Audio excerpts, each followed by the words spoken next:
ज्ञानेश्वर ग्रामोन्नती मंडळ आळे, संतवाडी कुळवाडी संचलित ज्ञानमंदिर हायस्कूल व कनिष्ठ महाविद्यालय आळे, तालुका जुन्नर, जिल्हा पुणे.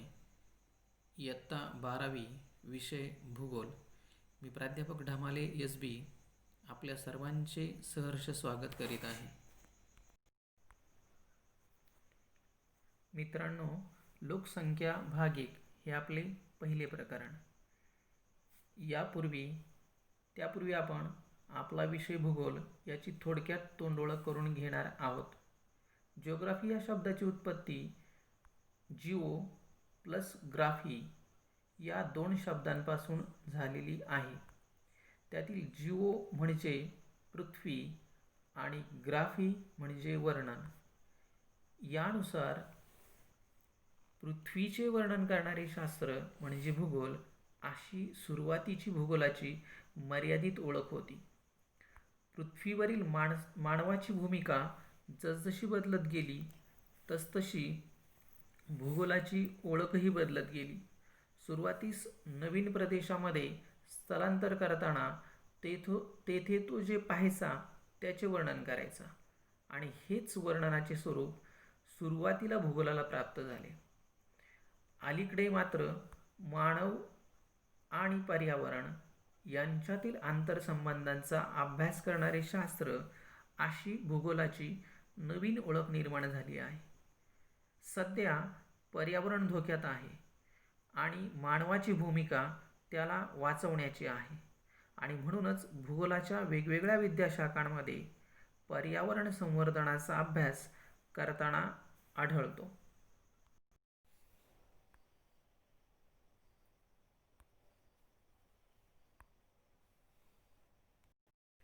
प्राकृतिक भूगोल व मानवी भूगोल या भूगोलाच्या दोन प्रमुख उपशाखा मानल्या जातात. यातील प्राकृतिक भूगोलामध्ये पर्यावरणीय घटक वेगवेगळ्या शाखांमध्ये अभ्यासले जातात. यामध्ये खगोलीय भूगोल, भूरूपशास्त्र, भूगर्भशास्त्र, हवामानशास्त्र, वातावरणशास्त्र, सागरी भूगोल, वनस्पती व प्राणी भूगोल, मृदा भूगोल यासारख्या काही विद्याशाखांचा अभ्यास केला जातो. यातील काही विद्याशाखा आता स्वतंत्र विषय म्हणूनही अभ्यासल्या जातात, ज्याच्यामध्ये भूगर्भशास्त्राचा समावेश होतो. दुसरी महत्त्वाची उपशाखा ती म्हणजे मानवी भूगोल. मानवी भूगोलामध्ये मानवाशी संबंधित मानवनिर्मित घटकांचा अभ्यास केला जातो. आर्थिक, राजकीय, व्यापारी, वाहतूक, सामाजिक, सांस्कृतिक, प्रादेशिक, सागरी, नागरी व लोकसंख्या भूगोल या मानवी भूगोलाच्या इतर काही उपशाखा आपणास आढळून येतात.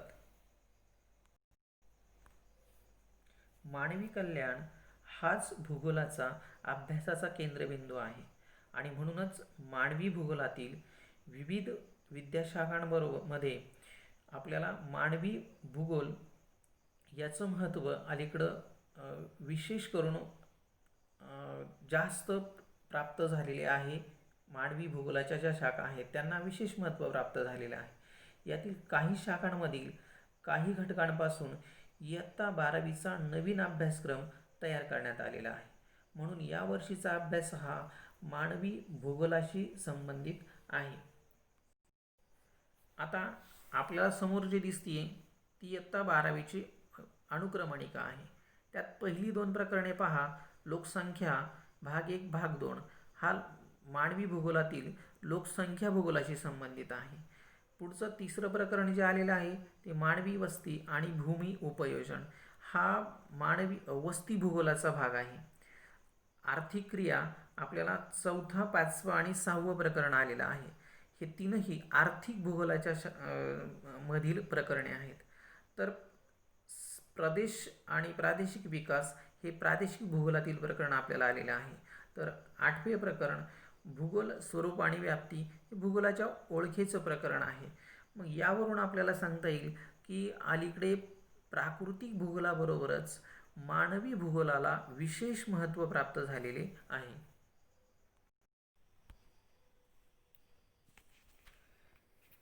वरील शाखांपैकी मानवी भूगोलातील लोकसंख्या भूगोल या उपशाखेतील काही घटक पहिल्या दोन प्रकरणांमध्ये लोकसंख्या 1 आणि 2 या शीर्षकाअंतर्गत आलेले आहेत. लोकसंख्येचा अभ्यास करणारी मानवी भूगोलाची जी शाखा आहे तिला लोकसंख्या भूगोल असे म्हटले जाते.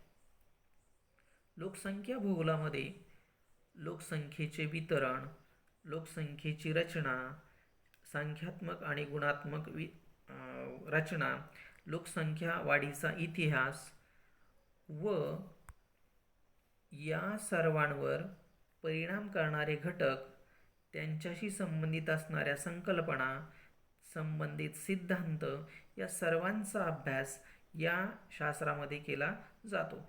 यानुसार मग लोकसंख्येचा सर्वांगीण अभ्यास करणारी मानवी भूगोलाची जी शाखा आहे तिला लोकसंख्या भूगोल असे म्हणतात. यात लोकसंख्या एक साधन संपत्ती आहे, एक संसाधन आहे असा अभ्यास केला जातो. लोकसंख्या ही समस्या नसून ती एक साधन संपत्ती कशी आहे हे यात सांगण्याचा प्रयत्न केला जातो. लोकसंख्या वितरण. लोकसंख्येची प्रदेशानुसार झालेली विभागणी म्हणजे लोकसंख्या वितरण होय. 2019च्या आकडेवारीनुसार जगाची लोकसंख्या 7.7 अब्ज असून ती अतिशय असमान वितरित झालेली आढळते. प्रदेशनिहाय, खंडनिहाय, देशनिहाय लोकसंख्या खूपच असमान वितरित झालेली आढळते. पुस्तकात पाठाच्या सुरुवातीस आपल्याला खंडाच्या क्षेत्रफळाची टक्केवारी व खंडावरील लोकसंख्येची टक्केवारी यांची विभाजित वर्तुळे दिलेली आहेत. आपण ती आकडेवारीच्या स्वरूपात तक्त्यामध्ये अभ्यासणार आहोत. खंडनिहाय लोकसंख्येचा आकृतिबंध. आपण दिलेल्या तक्त्यामध्ये पाहिले तर आपल्याला पहिल्या कॉलममध्ये खंड, दुसऱ्या कॉलममध्ये खंडांतर्गत भूमीची टक्केवारी आणि तिसऱ्या कॉलममध्ये लोकसंख्येची टक्केवारी दिलेली आहे. आशिया खंडाचा विचार केला तर आशिया खंडाने जगातील 29.20% भूमीचे क्षेत्र व्यापलेले असून लोकसंख्या मात्र जवळजवळ 60% आढळते. त्यानंतर खालोखाल आफ्रिका खंड 20.40% क्षेत्र व्यापलेले असून लोकसंख्या मात्र 16.93% आहे. त्यानंतर उत्तर अमेरिका खंडाचा विचार केला तर 16.50% असणाऱ्या क्षेत्रावर फक्त 9.69% लोकसंख्या राहते. दक्षिण अमेरिकेचा विचार केला तर 12% भूमीवर फक्त 8.40% लोकसंख्या राहते. युरोप खंडाचा विचार केला तर 6.80% क्षेत्रफळ आणि लोकसंख्या मात्र 4.73% आहे. ऑस्ट्रेलियाचा विचार केल्यास खंडांतर्गत जमीन जर विचारात घेतली तर ती 5.90% आहे आणि लोकसंख्येची टक्केवारी फक्त 0.55% आहे. शेवटचे 7वे खंड अंटार्क्टिका, ज्याने जगाच्या 9.20% क्षेत्र व्यापलेले असून त्या खंडावर प्रत्यक्ष लोकसंख्याच राहत नाही. एकंदरीत सगळ्या खंडांचा अभ्यास केल्यानंतर एक गोष्ट आपल्याला स्पष्टपणे जाणवते, ती म्हणजे आशिया खंड हे एकमेव असे खंड आहे ज्या खंडावर प्रत्यक्ष टक्केवारीच्या तुलनेने लोकसंख्या ही दुप्पट आढळते. इतर खंडांचा विचार केला तर त्या खंडांवर प्रत्यक्ष राहणारी लोकसंख्येची टक्केवारी ही कमी असून प्रत्यक्ष क्षेत्रफळ मात्र त्यांनी जास्त व्यापलेले आहे. म्हणून जगातील सर्वात दाट लोकसंख्येचा खंड म्हणून आशिया खंडाकडे आपण पाहतो. वर पाहिलेल्या विभाजित वर्तुळांवर आधारित आपल्याला प्रकरणाच्या सुरुवातीसच काही प्रश्न विचारलेले आहेत. त्या प्रश्नांची उत्तरे आपण या ठिकाणी पाहणार आहोत. याच्यामध्ये विचारलेला जो पहिला प्रश्न आहे, कोणत्या खंडात लोकसंख्या सर्वात कमी आहे? या प्रश्नाचा विचार केल्यास आपण जर टेबलमध्ये पाहिले तर लोकसंख्येची टक्केवारी जर पाहिली तर त्याच्यामध्ये आपल्याला सर्वात कमी टक्केवारी अंटार्क्टिका खंडावर दिसते. तिथं 0.0% लोकसंख्या राहते. म्हणजे इथं लोकसंख्याच राहत नाही म्हणून त्याचा इथे विचार करता येत नाही. त्यांनी विचारले कोणत्या खंडावर कमी लोकसंख्या राहते, म्हणून इथे अजिबातच राहत नाही म्हणून याचा विचार सोडला तर ऑस्ट्रेलिया खंडाचा विचार होईल, जिथे 0.55% लोकसंख्या आढळते. म्हणून आपल्या पहिल्या प्रश्नाचे उत्तर आपल्याला मिळेल ते म्हणजे ऑस्ट्रेलिया. आपल्याला याच्यात विचारलेला जो दुसरा प्रश्न आहे, भूमी आणि लोकसंख्या या दोन्ही बाबी सर्वात कमी असलेला खंड कोणता? आता परत आपण जर चार्टवर गेलो तर त्या ठिकाणी आपल्याला आकडेवारींचा विचार केल्यास ऑस्ट्रेलियाची आकडेवारी पहा. प्रत्यक्ष ऑस्ट्रेलियानं जगातील सर्वात कमी क्षेत्रफळ व्यापलेलं आहे, ते आहे 5.90%. आणि प्रत्यक्ष त्या खंडावर राहणारी लोकसंख्यासुद्धा सर्वात कमी, ती म्हणजे 0.55% आहे. याचा अर्थ ऑस्ट्रेलिया या खंडाने भूमी आणि लोकसंख्या या दोन्ही बाबतीत सर्वात कमी लोकसंख्या दोन्ही बाबतीत सर्वात कमी असणारे खंड आहे. यानंतर तिसरा विचारलेला प्रश्न आहे, भूमी आणि लोकसंख्येची टक्केवारी जास्त असलेला खंड कोणता? आता परत आपण जर चार्ट पाहिला किंवा विभाजित वर्तुळ पाहिले तर आपल्याला त्या ठिकाणी आशिया खंड जे आहे त्या आशिया खंडाची आकडेवारी म्हणजे प्रत्यक्ष खंडांतर्गत भूमीची टक्केवारी जर विचारात घेतली तर ती सर्व खंडांच्या तुलनेने सर्वाधिक 29.20% आहे. म्हणजे त्या दृष्टीने त्याचा प्रथम क्रमांक आहे. आणि लोकसंख्येचा विचार केला तर 59.65% एवढी तेथील लोकसंख्या आहे जी सर्वात जास्त आहे. आणि म्हणून आपल्याला या ठिकाणी सांगता येईल की प्रत्यक्ष जो आशिया खंड आहे या आशिया खंडाने जगाची भूमी आणि लोकसंख्येची टक्केवारी सर्वात जास्त असलेला खंड आहे. म्हणून आपल्या तिसऱ्या प्रश्नाचे उत्तर आशिया खंड येते. चौथा प्रश्न विचारलेला आहे, कोणत्या विभाजित वर्तुळामध्ये एक खंड कमी आहे, त्याचे कारण काय आहे? आता आपण जर आकडेवारी पाहिली तर आपल्याला परत त्या ठिकाणी आढळेल ते म्हणजे लोकसंख्येची टक्केवारी दर्शविणाऱ्या विभाजित वर्तुळामध्ये अंटार्क्टिका हे जे खंड आहे ते दर्शविलेले नाही. कारण प्रतिकूल हवामान व बर्फाच्छादित जमीन यामुळे या खंडावर प्रत्यक्ष कायमस्वरूपी राहणारी स्थानिक लोकसंख्या आढळत नाही. आणि म्हणून या प्रश्नाचे उत्तर अंटार्क्टिका खंड येते.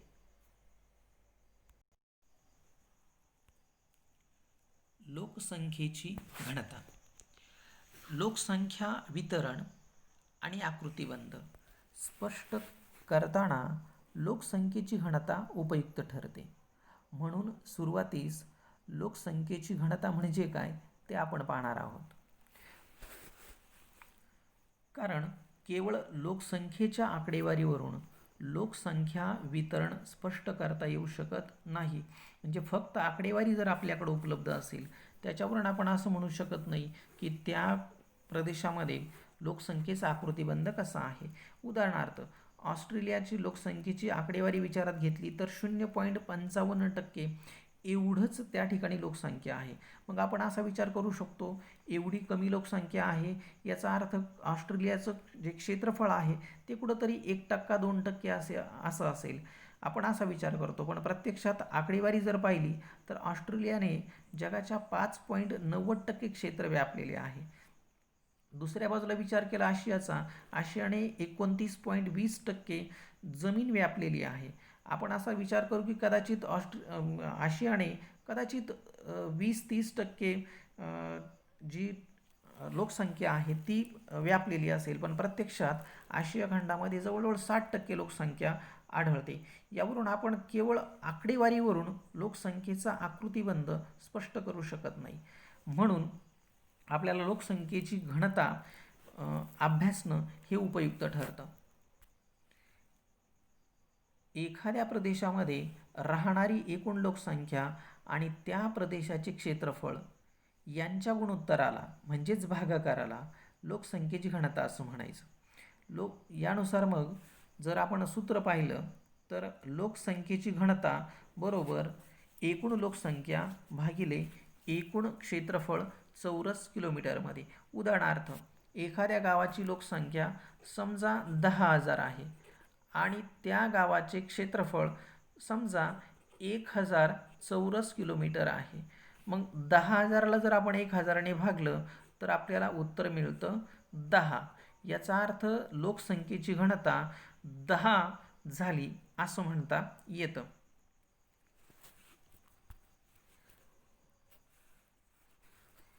यानुसार लोकसंख्येचे खंडनिहाय वितरण व क्षेत्रफळ यांचा जर विचार केला तर त्यात खूप असमानता आढळते आपल्याला.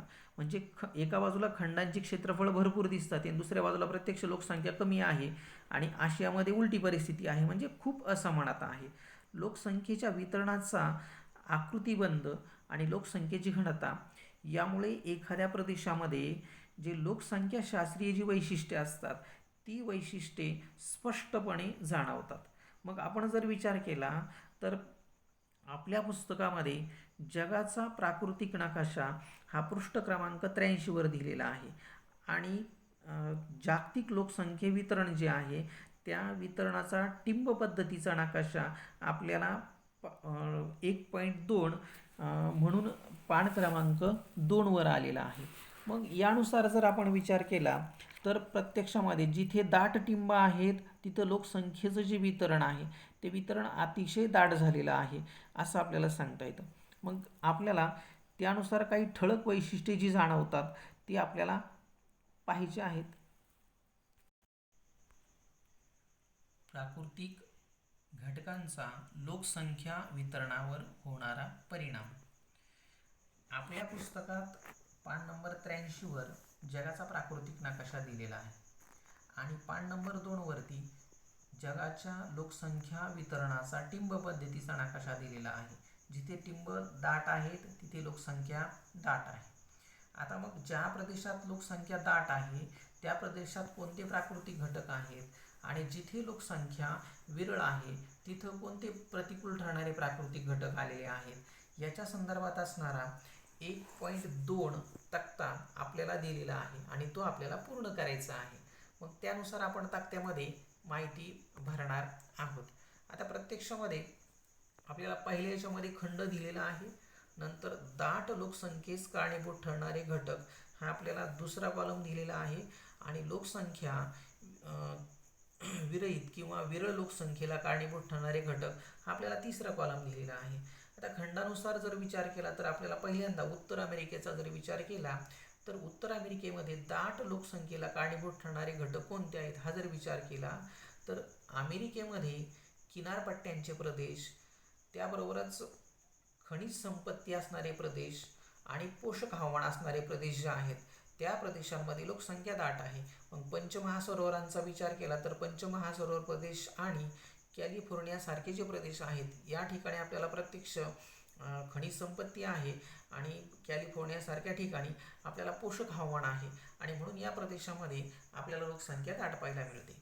आता जर तिथल्या प्रतिकूलतेचा जर विचार केला तर आपल्याला पाहायला मिळेल उत्तर अमेरिकेमध्ये आपल्याला जो उत्तरेकडील अलास्का आणि कॅनडाचा जो भाग आहे या कॅनडाच्या भागामध्ये आपल्याला वन आणि त्याबरोबरच हिमाच्छादित प्रदेश इथली जी सदाहरित समशीतोष्ण कटिबंधीय जी वनं आहेत त्या वनांमुळं आणि हिमाच्छादित प्रदेशामुळे लोकसंख्येची जी घनता आहे ती अतिशय कमी पाहायला मिळते.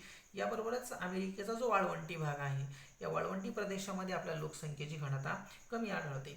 दुसरे जे खंड दिलेले आहे ते दक्षिण अमेरिका खंड आहे. आता दक्षिण अमेरिकेमध्ये पोषक याचा गोष्टींचा जर विचार केला तर किनारपट्ट्या, मग ती पूर्व किनारपट्टी असू द्या, पश्चिम किनारपट्टी असू द्या, तुम्हाला टिंब दाट दिसतात आहे. याचा अर्थ लोकसंख्या काय आहे, तिथे दाट आहे. याबरोबरच मैदानी प्रदेश आणि खनिज संपत्ती असणारे जे प्रदेश आहेत, या प्रदेशांमध्ये याबरोबरच अमेरिकेमध्ये आढळणारे गवताळा प्रदेश, या प्रदेशांमध्ये सुद्धा म्हणजे विशेषतः दक्षिण भागामध्ये गवताळा प्रदेशामध्ये आपल्याला लोकसंख्या जी आहे ती आपल्याला बऱ्यापैकी वितरित झालेली पाहायला मिळते. आता जर तिथल्या प्रतिकूलतेचा जर विचार केला तर आपल्याला पश्चिम किनारपट्टीला आढळणारा जो अँडीज पर्वतीय प्रदेश आहे त्या प्रदेशामध्ये, त्याबरोबरच उत्तर भाग जो आहे त्या उत्तर भागामध्ये आपल्याला जो विषुववृत्तीय हवामानाचा प्रदेश आहे, ॲमेझॉन नदीचं खोरं, त्या प्रदेशातही रोगट हवामानामुळे लोकसंख्या जी विरळ आहे ती पाहायला मिळते. व जो मध्यवर्ती जो वाळवंटी भाग आहे, अमेरिकेमध्ये आढळणारे जे कोलोरॅडो वाळवंट आहे, त्या प्रदेशामध्ये सुद्धा आपल्याला लोकसंख्या जी आहे ती विरळ आढळते. त्यानंतर तिसरे जे खंड आहे ते जगातलं सगळ्यात विकसित असणारं खंड ते म्हणजे युरोप खंड. आता युरोप खंडाचा जर विचार केला तर युरोप खंडामध्ये आपल्याला विशेषतः पश्चिम किनारपट्टीला जो प्रदेश आहे तिथे लोकसंख्या दाट पाहायला मिळते. त्याचं कारण प्रत्यक्ष युरोप खंड हा शीतकटिबंधामध्ये येतो. मात्र या प्रदेशातून वाहणारा जो समुद्र प्रवाह आहे, उष्ण समुद्र प्रवाह, त्या प्रवाहामुळे आपल्याला लोकसंख्या जी आहे ती लोकसंख्या दाट राहण्यासाठी पोषक परिस्थिती निर्माण होते. इथली बंदरे जी आहेत ती हिवाळ्यातही गोठत नाहीत. त्याबरोबरच दक्षिणेकडे आढळणारा जो भूमध्यसागरीय हवामानाचा प्रदेश आहे ते सुद्धा जगातलं सगळ्यात आल्हाददायक हवामान आहे. तिथेही लोकसंख्या दाट आढळते. याबरोबरच खनिज संपत्तीने समृद्ध असणाऱ्या प्रदेशामध्ये युरोपमध्ये लोकसंख्या दाट आहे. आता जर प्रतिकूलतेचा विचार केला तर पर्वतीय प्रदेश आणि त्या ठिकाणी आढळणारी जे उत्तरेकडचा जो अतिशीत टुंड्रा प्रदेश आहे, त्या टुंड्रा प्रदेशामध्ये आपल्याला लोकसंख्या जी आहे ती विरळ आढळते.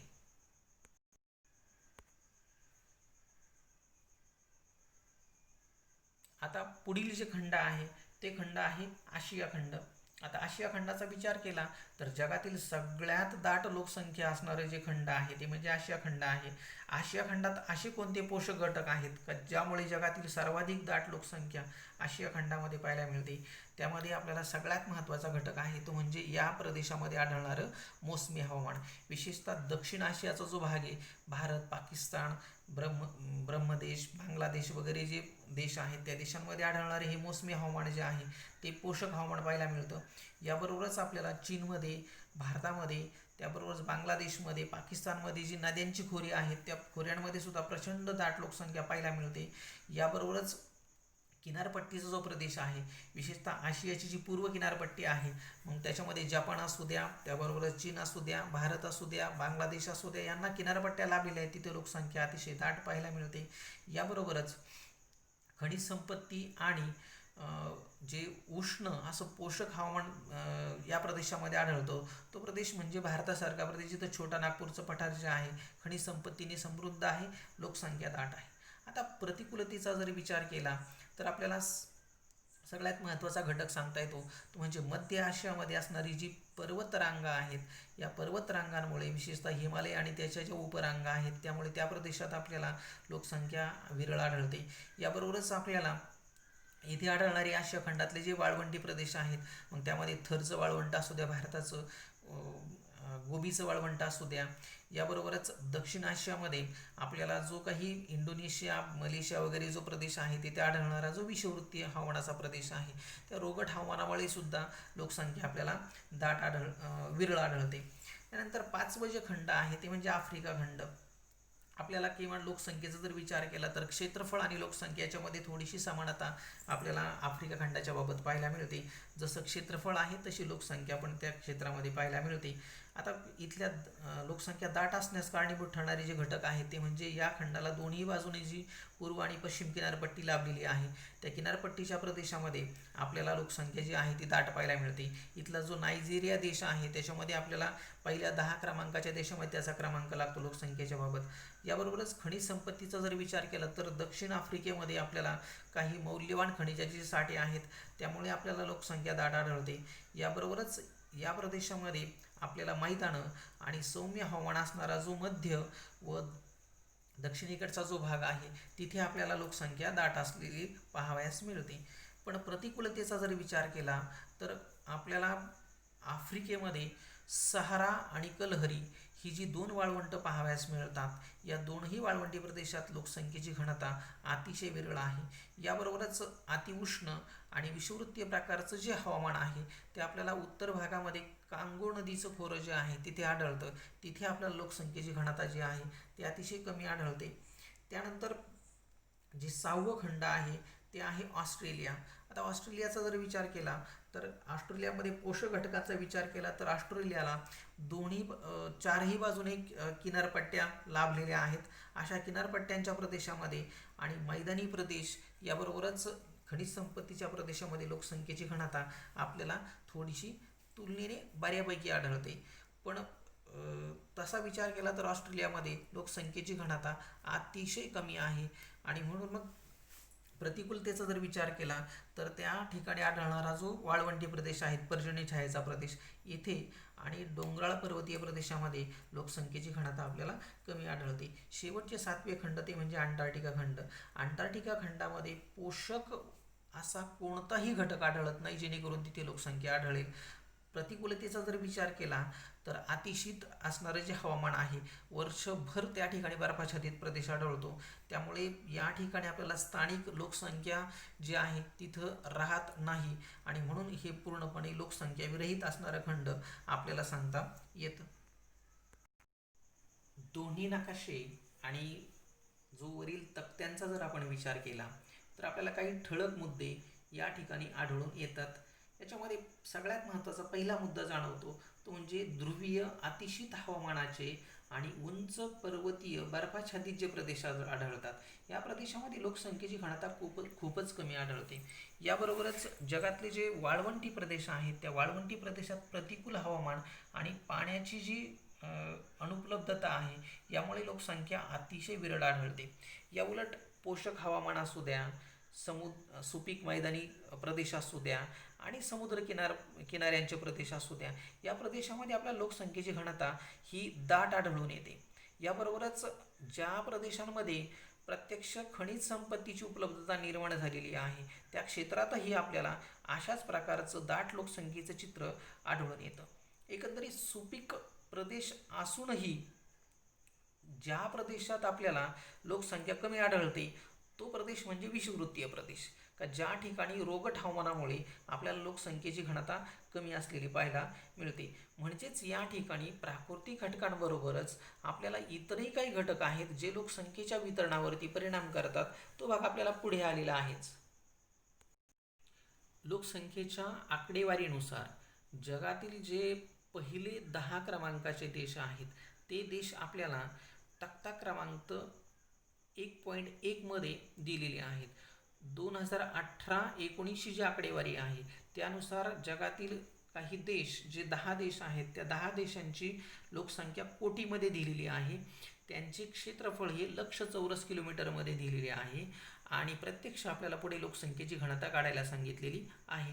आता मग ही लोकसंख्येची घनता काढण्यासाठी आपल्याला काय करावे लागते तर प्रत्यक्ष लोकसंख्या जी आहे त्या लोकसंख्येला कोटीमध्ये दिल्यामुळे आपल्याला 1 कोटीने गुणावं लागतं आणि क्षेत्रफळ जे आहे त्या क्षेत्रफळ लक्षमध्ये दिलेलं आहे म्हणून त्याला आपल्याला 1 लाखाने गुणावं लागतं आणि मग लोकसंख्या आणि क्षेत्रफळ यांचं गुणोत्तर घेतलं म्हणजे भागाकार घेतला की आपल्याला प्रत्यक्ष लोकसंख्येची घनता काढता येते. आता प्रत्यक्ष चार्टमध्ये मात्र आपण लोकसंख्येची जी घनता आहे ती कॅल्क्युलेशन करून काढलेली आहे, ती आपल्याला सांगता येते.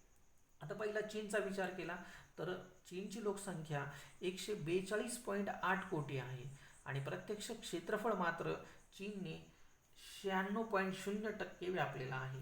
मग जर आपण कॅल्क्युलेशन केलं तर उत्तर मिळतं आपल्याला दर चौरस किलोमीटरला म्हणजे 1 किलोमीटर लांब आणि परत 1 किलोमीटर रुंद असा जर चौरस आपण काढला तर त्याच्यामध्ये 149 लोकसंख्या राहते. म्हणून लोकसंख्येची घनता प्रति चौरस किलोमीटरला 149 आढळते. भारताचा विचार केला तर जगातील दुसऱ्या क्रमांकाचं राष्ट्र 135.3 कोटी एवढी लोकसंख्या आहे आणि प्रत्यक्ष क्षेत्रफळाचा विचार केला तर चीनच्या तुलनेने 1/3च क्षेत्रफळ आपलं पाहायला मिळतं, जे 32.9 लक्ष चौरस किलोमीटर आहे. आणि म्हणून लोकसंख्येची घनता आपल्या देशाची 411 आढळते. आता संयुक्त संस्थाने म्हणजे अमेरिकेचं क्षेत्रफळ जरी विचारात घेतलं तर क्षेत्रफळ 95.3 लक्ष आहे आणि प्रत्यक्ष लोकसंख्या मात्र फक्त 32.7% आपल्याला कोटीमध्ये पाहावयास मिळते. यावरून लोकसंख्येची घनता फक्त 34 आहे. इंडोनेशियाचा विचार केला तर इंडोनेशिया हे आशिया खंडामधलं राष्ट्र. प्रत्यक्ष लोकसंख्या आहे 26.8 कोटी आणि क्षेत्रफळ मात्र व्यापलेलं आहे फक्त 19.1 लक्ष चौरस किलोमीटर. कॅल्क्युलेशन केल्यानंतर 140 एवढी लोकसंख्येची घनता आपल्याला पाहावयास मिळते. त्यानंतरचं जे चौथं राष्ट्र जे आहे, पाचवं राष्ट्र जे आहे ते आहे पाकिस्तान. पाकिस्तानचा विचार केला तर परत आशिया खंडामधलं राष्ट्र. 21.2% एवढी लोकसंख्या आहे कोटीमध्ये आणि प्रत्यक्ष क्षेत्रफळ आहे फक्त 8.9% आणि म्हणून त्या ठिकाणी त्यांची लोकसंख्येची घनता 238 येते, जी भारतापेक्षा कमी आहे. त्यानंतरचं जे राष्ट्र आहे ते आहे ब्राझील. दक्षिण अमेरिकेमधलं एकमेव आपल्याला दाट लोकसंख्येचं असणारं राष्ट्र. आता दाट म्हणता येत नाही, क्षेत्रफळाचा विचार केला तर 85.2% लक्ष चौरस किलोमीटर क्षेत्र व्यापलेलं आहे आणि प्रत्यक्ष लोकसंख्या फक्त 20.9 आहे. म्हणजे भारतातील महत्त्वाच्या मोठ्या 2 राज्यांनी एवढी लोकसंख्या आहे फक्त ब्राझीलची. त्यामुळे लोकसंख्येची घनता पहा, पहिल्या काही देशांमध्ये याचा समावेश फक्त 25 एवढीच लोकसंख्येची घनता पाहावयास मिळते. त्यानंतरचं जे राष्ट्र येतं ते म्हणजे नायजेरिया. मगाशी उल्लेख केल्याप्रमाणे आफ्रिका खंडामधलं हे जे राष्ट्र आहे त्याने लोकसंख्या 19.6 कोटी आहे आणि क्षेत्रफळ व्यापलेलं आहे फक्त 9.2%. लोकसंख्येची घनता 213 पाहावयास मिळते. त्यानंतर आशिया खंडामधलं थोडंसं महत्त्वाचं राष्ट्र लोकसंख्येच्या दृष्टीने ते म्हणजे बांगलादेश. बांगलादेशचा जर विचार केला तर बांगलादेशमध्ये लोकसंख्या तशी फक्त 16.1 कोटी आढळते, पण जगाच्या तुलनेने व्यापलेलं क्षेत्र फक्त 1.5% आहे आणि म्हणून 1.5 लक्ष चौरस किलोमीटर आहे आणि म्हणून विचार केला तर घनता त्यांची जाते 1073 एवढी, जी दिलेल्या पहिल्या 10 राष्ट्रांमध्ये सर्वात जास्त आढळून येते. त्यामुळेच बांगलादेशमधले बरेचसे निर्वासित जे आहेत ते ईशान्येकडील भारतीय जी राज्य आहेत त्या राज्यांमध्येच आपल्याला स्थलांतरित झालेली पाहावयास मिळते. त्यानंतर जगातलं सगळ्यात महत्त्वाचं मोठं राष्ट्र येतं 9 क्रमांकाला, ज्याचं क्षेत्रफळ जगात सर्वात जास्त आहे ते म्हणजे रशिया. त्याचा काही भाग आशिया खंडात येतो आणि काही भाग परत युरोप खंडात जातो. मग यानुसार विचार केला तर क्षेत्रफळ त्याचं आहे 171.0 लक्ष चौरस किलोमीटर आणि लोकसंख्या फक्त आहे 14.6, जी कदाचित महाराष्ट्राच्या लोकसंख्येच्या आसपास आहे. मग विचार केला तर अतिशय विरळ लोकसंख्या म्हणजे फक्त 9 एवढी लोकसंख्येची घनता या देशाची आढळते. त्यातल्या त्यात ती युरोप खंडामध्येच सर्वात जास्त आढळून येते. नंतरचं जे राष्ट्र येतं ते म्हणजे मेक्सिको, 10 क्रमांकाचं मध्य अमेरिकेमधलं महत्त्वाचं राष्ट्र. त्या ठिकाणी प्रत्यक्ष लोकसंख्या विचारात घेतली तर 12.6 कोटी एवढी लोकसंख्या आहे आणि क्षेत्रफळ व्यापलेलं आहे 19.7 लक्ष चौरस किलोमीटर आणि त्यानुसार लोकसंख्येची घनता आलेली आहे 64. मग या पहिल्या 10 क्रमांकाच्या देशांच्या आकडेवारींचा जर आपण नीट विचार केला तर आपल्याला एक महत्त्वाची गोष्ट लक्षात येते का हे जे देश आहेत या देशांमध्ये थोडा विचार करा, चीन, भारत, इंडोनेशिया, पाकिस्तान, बांगलादेश, रशियाचा काही भाग, हे जर 10 देशांपैकी 6 देश विचारात घेतले तर ते आशिया खंडामधले आहेत आणि या खंडावरती जी लोकसंख्या आहे ती लोकसंख्या होते. त्यामुळे 60%पेक्षा जास्त, प्रत्यक्ष क्षेत्र कमी आणि लोकसंख्या अतिशय दाट आणि म्हणून आशिया खंडामध्ये आपल्याला पाहायला मिळते का जगातील 60% जास्त लोकसंख्या या ठिकाणी राहते आणि प्रत्यक्ष भूमी मात्र तुलनेने कमी व्यापलेली पाहावयास मिळते. एकमेव खंड आहे का जिथं भूमी जी आहे ती कमी आहे आणि लोकसंख्या मात्र जास्त आहे. आणि म्हणून या ठिकाणी ज्या महत्त्वाचे 10 देश आहेत पहिले त्यातील बरेचसे देश हे आपल्याला आशिया खंडातीलच पाहावयास मिळतात. आणि म्हणून आशिया खंडामध्ये लोकसंख्येची घनता जगात सर्वात जास्त आढळून येते.